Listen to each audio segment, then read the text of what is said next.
Welcome back to Your Haunted Holiday. This is Lisa. And I'm Lindsay. And Lindsay, I have a fun episode for you today. I have a feeling this is a place you've probably never heard of. Okay, that's exciting. Now, it's off the beaten path, but it has been featured on quite a few shows. I will say I found that while I was researching it. But the thing that I am most excited about, there's a lot of ghost stories here. Some good ghosts, some bad ghosts, but also kind of like a cryptozoology spin. Really? Yeah, and you know how I am fascinated by anything that's like an unknown like animal too. Right, right. I love that stuff. Like Bigfoot, like I am fascinated.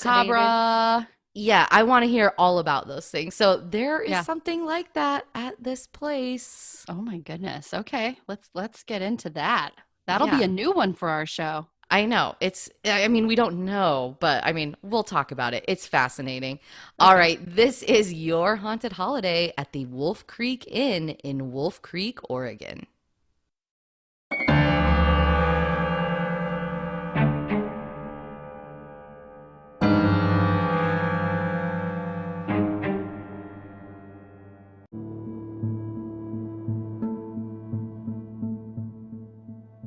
All right, guys, welcome to Your Haunted Holiday. We have had a big couple of weeks for us here on this show. We actually recently did an interview with the Paranormal Podcast with Jim Harold. It's an awesome show. Lisa and I are both big fans.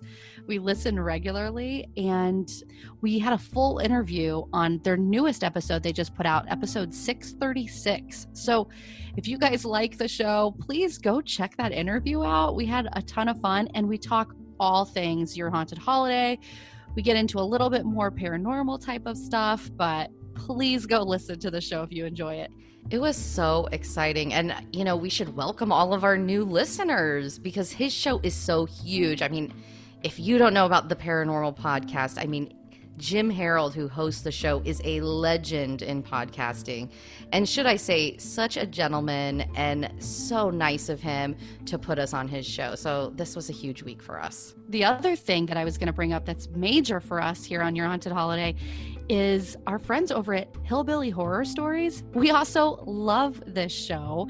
They do live Facebook feeds periodically, and we are going to be joining them on May 23rd. That's a Saturday at 8 p.m. Eastern Time for a live Facebook show with the hosts of Hillbilly Horror Stories. Yeah, we're very excited about that too. We've never done anything live, so this will be interesting. Yes, it really will be. We're excited. So keep your eyes open on our Facebook page and Instagram and Twitter and our website. We'll have all the information that you need in order to join us live that night and be able to watch and pose your questions to us. We're hoping to have some good questions come our way. Yeah, so exciting. And we're excited for you guys to come on and ask questions and interact. That's going to be a lot of fun. But a lot of exciting new updates for our show. But should we go ahead and get into the Wolf Creek Inn? I think it's going to be a good story for you. Definitely. Let's go. All right, so this is in Oregon, and I have never been to Oregon. We've done a couple places that I've never been to, these last couple episodes. You know what's weird, Lindsay? And I was just thinking about this. I actually was told by a psychic several months ago that I need to go to Oregon. Really? Oh my gosh, I remember. Yes. I wonder what the significance was, or if I there don't was know. one. I was looking into this place. I kind of ran across it not that long afterwards. And I was like, maybe this is a sign that I need to go to the Wolf Creek Inn because it was like the first Oregon reference that popped up after I saw that. Or maybe it was just a bunch of BS. Who knows? Hard to say. Hard to say. But anyhow, so the Wolf Creek Inn, like I said, it's kind of in the middle of nowhere in Oregon. It was built in 1883, and it was originally a stagecoach stop. So people back in those days, obviously they didn't have cars, so they'd be taking a stagecoach on what was called the Applegate Trail all the way from San Francisco to Portland, Oregon, which is quite the journey, right? I would imagine. Yep. So then they'd run across the Wolf Creek Inn, which was kind of like this, I would say, almost like a lavish place for people that have been on this trail for so long, ready to, lay down and go to sleep. The rooms cost 75 cents at the time, and it was supposed to be pretty nice. In the 1900s, it kind of changed over, and it became more of like a retreat for people like writers and artists and actors as well. And there's been some really famous names that enjoyed going here on a regular basis. So some of those names that went were Orson Welles, very famous. Wow. John Wayne went there. Nice. And Clark Gable would go with his wife, Carol Lombard, on a regular basis. Like, they were known for, like, going up there because they just loved the place. Do you think Clark Gable maybe haunts this place? They think he might be. Oh my good. Okay, I just spoiled it for everybody, but keep going, Lisa. You tell the story. No, you're fine, because I think that's fine to talk about, because there's a lot of ghostly activity here. You know, I don't know that Clark Gable is there haunting the place, right? But it is entirely possible. They think maybe he was also, I guess, he would take his wife, Carol Lombard, there, but supposedly, I don't know this for sure, he would take like people he would have affairs with there as well. And there's actually a suite that they call the Clark Gable room in the hotel. So that's really cool. There was another really famous writer, actually, that I'm sure you have heard of, that absolutely loved the Wolfcreek Inn, would go there on a regular basis. This is Jack London. Oh. Could you tell me a book that Jack London is famous for? Didn't he write Call of the Wild? He did. Yep. So he's famous for a lot of different books, but Call of the Wild, probably the most famous, as well as White Fang. So I'm so glad I just came up with that, by the way, because whoo, I could have embarrassed myself. I was quizzing you a little bit there, but you did good. So Jack London, talking about famous people that may be haunting this place, Jack London is actually seen there. Like, his apparition has been seen in the Wolfcreek Inn, as well as you can hear his voice. And I wonder, it's weird because obviously Jack London and Clark Gable, like, they didn't die there, right? Right. But it kind of reminds me of our episode about the Stanley Hotel, how, nobody died there, but they loved vacationing there so much that they ended up, like, going there in the afterlife. Right. Stanley Hotel, Disney World, there's several places. Yeah, so I thought that was kind of interesting. You know what I wonder when I think about that, like, people going to these vacation spots in the afterlife? Do they, like, make a conscious decision, like, oh, this summer I'm going to go to the Wolfcreek Inn. Next summer I'm going to go to the Stanley. Like, I wonder, do they get to move around, or is it like you're stuck at the Wolfcreek Inn? Gosh, like, you get I wish one we choice. had those. I wish we had those answers. If I had to guess, I would say that it's maybe a mixture of the two. I never even considered the fact that someone might be a ghost in vacation in different locations. I think most of them seem to be stuck wherever they're at, but maybe there's exceptions. Yeah. Yeah, I just find it fascinating to think about. And where would I go if I had like a choice like that? I don't even know. So, there hasn't really been any reported deaths at the inn itself. However, I guess there's, it's like I said, in the middle of nowhere, so it's surrounded by woods, right? It's like a very wooded area. And apparently in the woods surrounding the building, there has been bodies found, like people that they thought maybe were murdered over the years, kind of thing. I wasn't able to validate any of those stories, but that's kind of the rumor, is that bodies have been found in those woods, so people may have been murdered out there. The other thing that supposedly may have happened is shortly after the Wolfcreek Inn was built, a Native American was actually hung on the property itself. Ooh. Again, a legend, but I wonder if we're talking about some of these hauntings and some sort of, ancient energy type thing, if that might have something to do with what's going on at this place. Well, gosh, I mean, anytime you see death, and like I say, typically, legends, we can't really prove them, but where there's a legend, there might be a little bit of truth to that, or maybe a lot of truth to it. So certainly, probably some sort of tragic incident. I repeat myself on episode after episode about that, but highly likely if you ask me. Yeah, I would agree. And the other thing, so here's what I would say about this place. It looks like it's been restored fabulously. It looks really nice. It looks comfortable. It's no Holiday Inn Express. It's not like a super modern place. But it's, it's fun because it's restored, it's old, and it looks comfortable to be in. Absolutely. There are so many great historic hotels that have character, and that's the best. Like, you just can't beat that. I agree. Now, everything looks comfortable except for one area in this hotel to me. And that is what they call, and I say this in quotation marks, the scary tunnel, okay? Ooh, and okay. This is a back hallway that almost looks like kind of where they store things. So it's like this closed off on both ends by doors, right? And it's like this long, narrow hallway where they're storing different things for like the kitchen and linens, I think, that kind of stuff.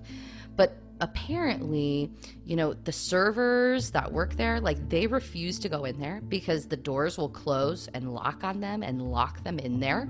That is a nightmare for me, getting locked in a room by a ghost, because why are they locking me in there? First off, are they gonna like attack, or they're trying to scare you? That would be Yeah. the only reason to do that. So obviously, like, something negative is trying to scare you or play a trick on you, or poltergeist? Yeah. right. So they think that there is some sort of portal in this, scary hallway, back hallway, where ghosts are able to enter this Wolfcreek Inn and leave kind of like at their own accord. So that's how part of the way they're kind of describing where all this energy is coming from. They think there is a portal up there. And so that's why there's also like this mix of good and bad, things that are coming into this inn. Interesting. I'm a little skeptical about the portal, but fascinating. Anything's possible. I mean, who knows where these things are coming from?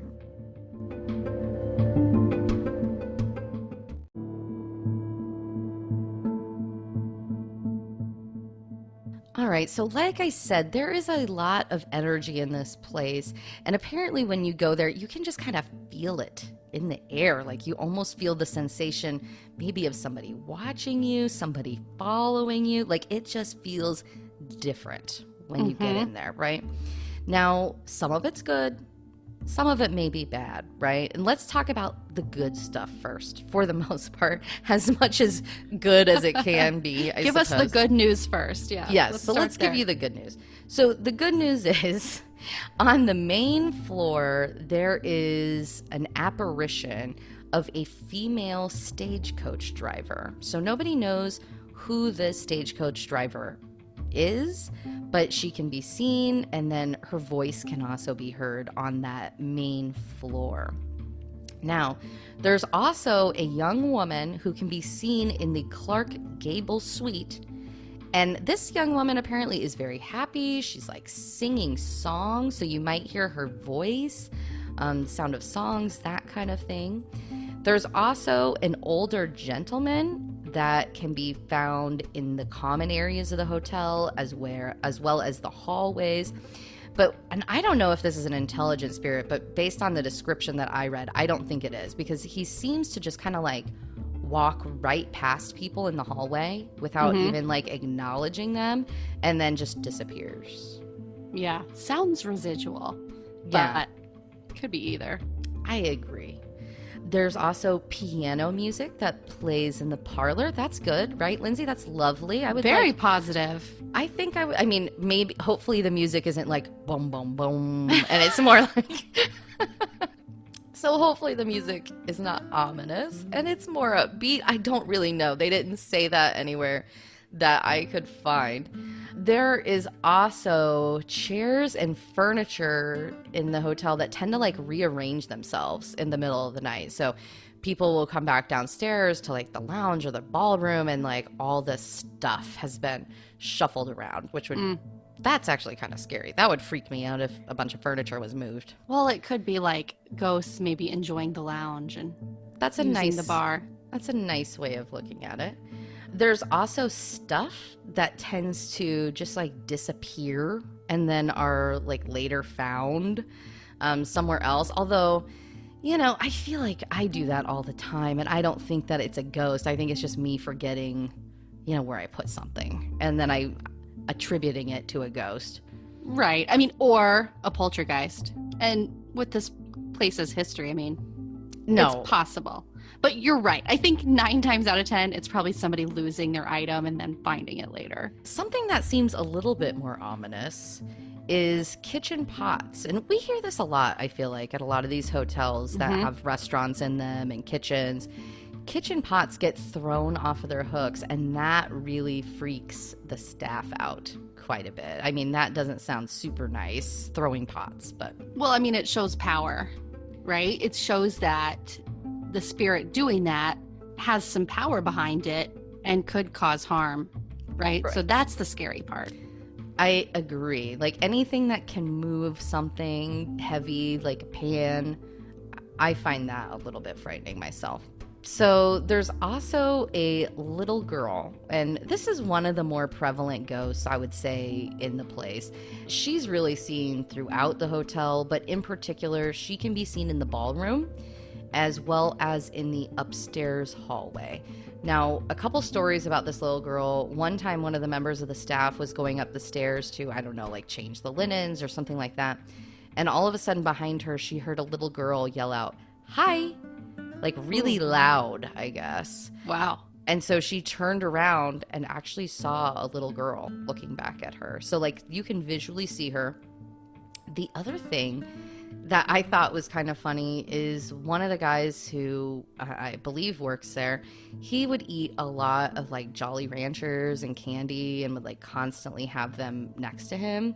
And he actually he didn't see the full body of the little girl, but he just saw her hand reach into the bowl and kind of like try to grab at the candy, but couldn't actually pick one up. So like she had enough power to like see her physical hand, but not enough to actually pick up the piece of candy and take it out of the bowl.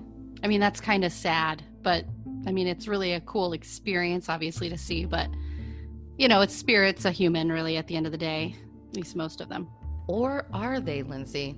Because they do think that there is a spirit in this hotel that could be mimicking other I knew things. That's where you were headed.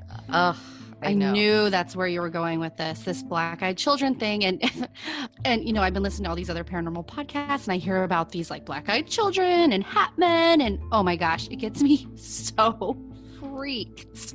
So I just had a feeling when you said a child ghost, immediately my mind is like black-eyed child, like they're a demon, even though. And I mean, it could be Probably a little not. kid. You know, this is all theory, right? The hand reaching for the candy and not being able to grab it indicates child ghost. I would non-demon. agree with that. I would agree with that, actually. But that actually segues us into our next segment. So get ready to hear about our cryptid coming up.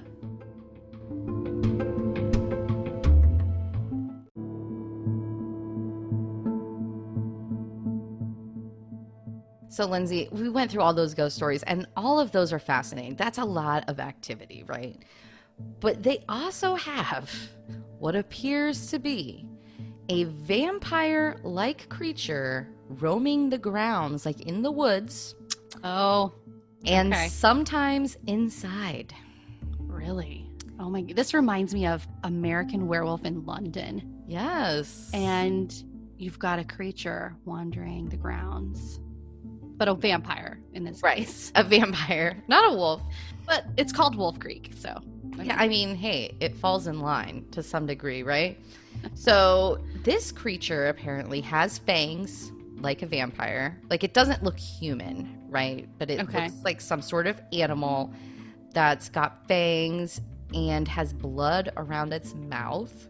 Okay. The legend is how this thing originally got seen is that there was a pair of guests and they decided that they were going to take a hike in the woods right next to the inn.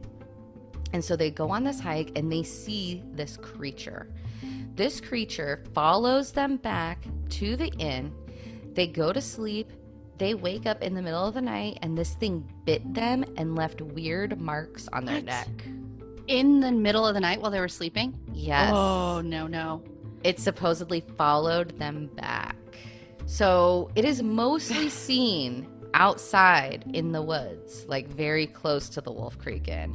However, It has been known to go in and supposedly attack guests. Oh my gosh. And you can sometimes see it. So the question is, what is this thing, right? Is this a cryptozoology situation where it's like an animal that, somehow gets inside a building? And we have dead bodies in the woods.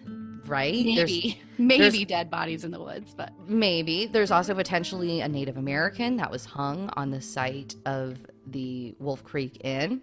So they wonder if this is just a negative energy that has been created, and it is essentially like mimicking things. So like it's doing things to make itself scary, and so it's creating this vampire-like creature image, but then also mimicking other things to scare people, like that little girl, and trying to like do nefarious things. Throw pans, lock people in rooms. Right. Exactly. Gosh. Okay, we're obviously not into we're into cryptozoology, but we certainly do not investigate it, right? Like we do ghosts. Would you be willing to go out in the woods and search for this creature? Yes, because I'm Are you fascinated. serious? Yes. Oh, no. I would probably bring like, I don't know if I had a shotgun. I don't have a shotgun, but I'd probably borrow one from somebody. Just Lisa would be going, ch-ch. Here we go. I mean, if there is a vampire-like creature out in those woods, I want to find it. Bring garlic, shotgun, maybe a wooden stake, all of the above, right? Crucifixes. Yeah, just cover all your bases, right? Because Yes. maybe 1 out of the 10 items will work. I mean, you're gonna have to carry a whole backpack for all that stuff. I would definitely bring some sort of weapon. I don't know what that weapon would be. Maybe not a shotgun. Maybe, I don't know, a large stick to protect myself. I don't know. A wooden stake. That's what I'd bring. Oh, yeah. And it would be a long one. So I wouldn't have to get up close to it in order to stake it in the heart. So really like a javelin is what you're referring to. Oh my gosh. Yeah, that sounds like let's go get that.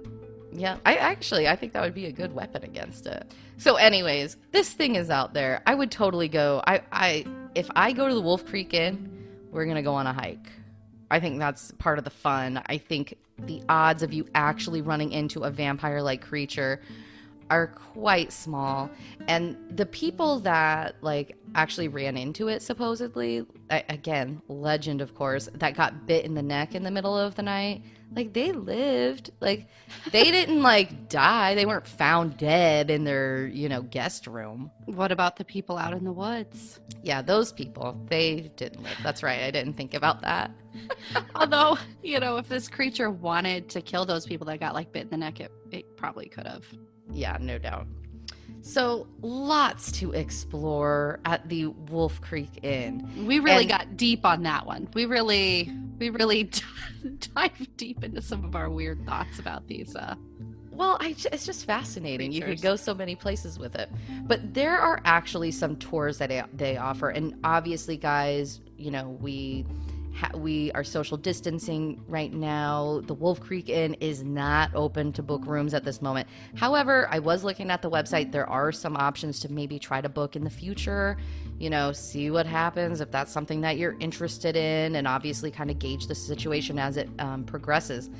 But right now, you can't go there. But hopefully you will be in the future. So there's a couple different paranormal tours that you can sign up for.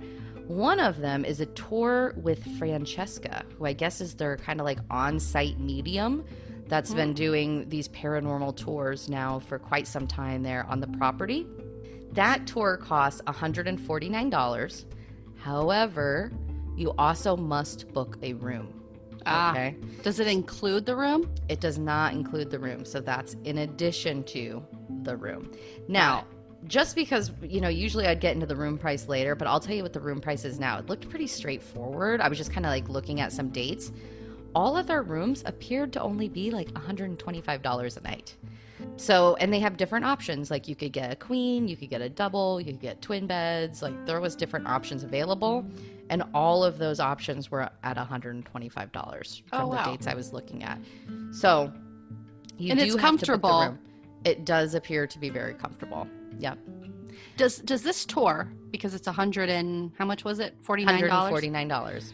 Does it include a psychic reading by this medium? It didn't say.